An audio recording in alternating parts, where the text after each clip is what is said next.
यादव जी से भी लोग मिलेंगे। भैया आइडिया हटा दो, घबराओ नहीं। मनीषा गुप्ता जी जिंदगी भर की कमाई इतना दौड़ दौड़ के कमा रहे थे, किसी तरह सारा गिरा दिया। हमारे कागज पूरे पक्के, हमारे कागज पूरे पक्के।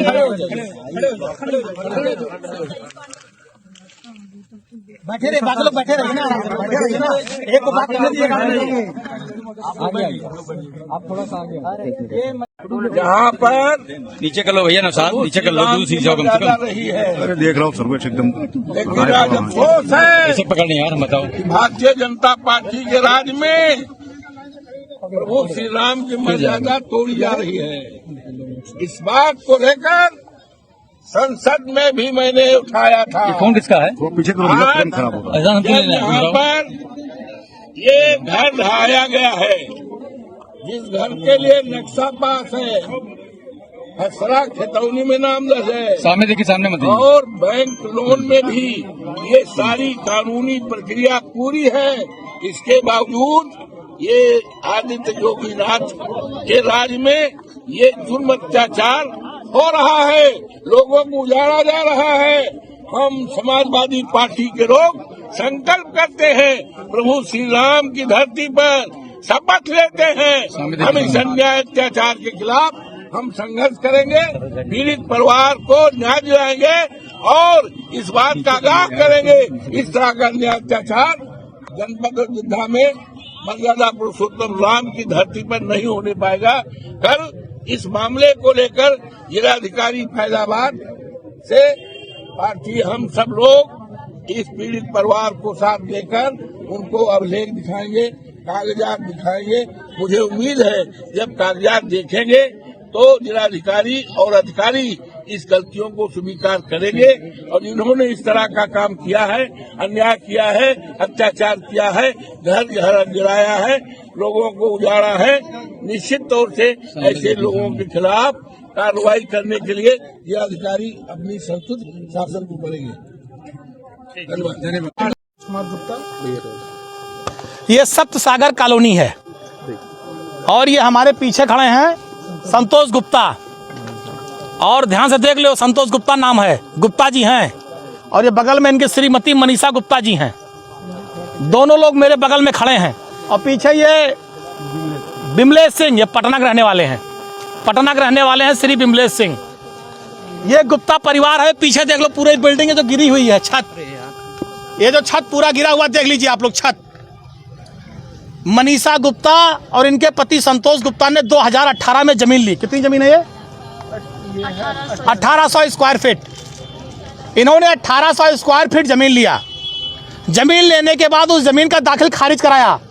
दाखिल खारिज अयोध्या के अधिकारियों द्वारा तहसील में किया गया। उसके बाद इन्होंने बैंक का लोन लिया।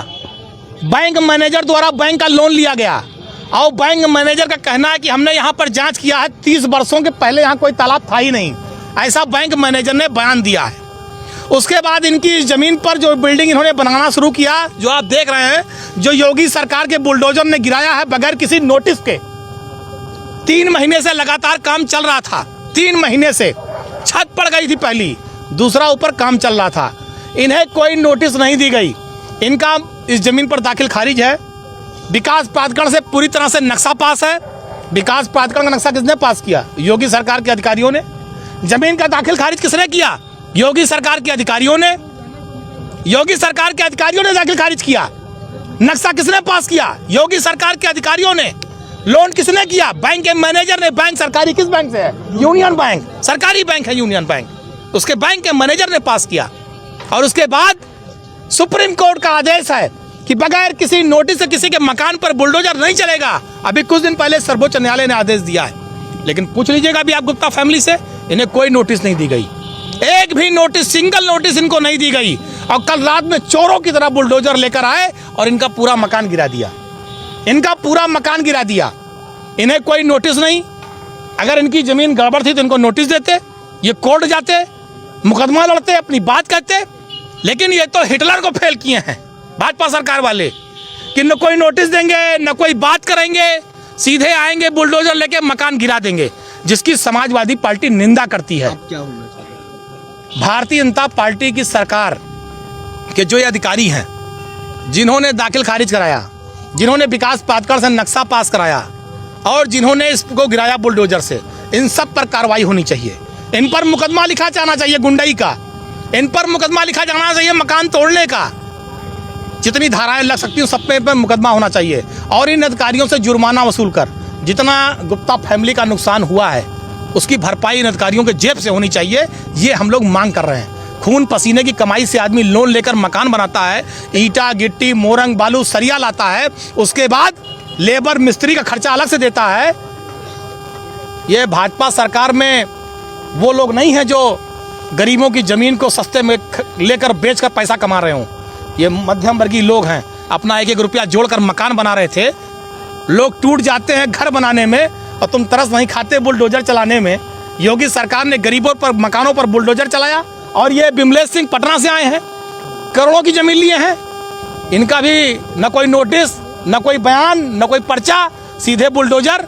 तो जो बुलडोजर की कार्रवाई है ये गलत है। तालाब पहले से अंकित है, इसलिए अंकित है। अगर अंकित था तो रजिस्ट्री कैसे हुई, दाखिल खारिज कैसे हुआ, तालाब पर विकास प्राधिकरण नक्शा कैसे पास किया? इन अधिकारियों को बर्खास्त करा जाना चाहिए। जिन अधिकारियों ने, भाई जब इनकी जमीन की दाखिल खारिज हो गई तो यानी जमीन सही है। अगर विकास प्राधिकरण का अधिकारी नक्शा पास कर रहा है इसका मतलब जमीन सही है। अगर बैंक उस जमीन पर लोन दे रहा है इसका मतलब जमीन सही है। इनके पास 3 प्रमाण पत्र हैं सही होने के। इन सारे अधिकारियों अगर ये गलत हैं तो सबसे पहले उत्तर प्रदेश के मुख्यमंत्री को चाहिए इन तीनों अधिकारियों को, जो तीनों हैं, सबको बर्खास्त कर दें और उनके ऊपर वो मुआवजा लगा दें। जितना इनका नुकसान हुआ सारा मुआवजा की भरपाई अधिकारियों के जेब से की जाए, वरना ये माना जाएगा कि भाजपा की सरकार गुंडाई कर रही है। जिसका मकान और जमीन चाहेगी, जो हमें कब्जा करेगी, वो परंपरा कायम की जा रही है।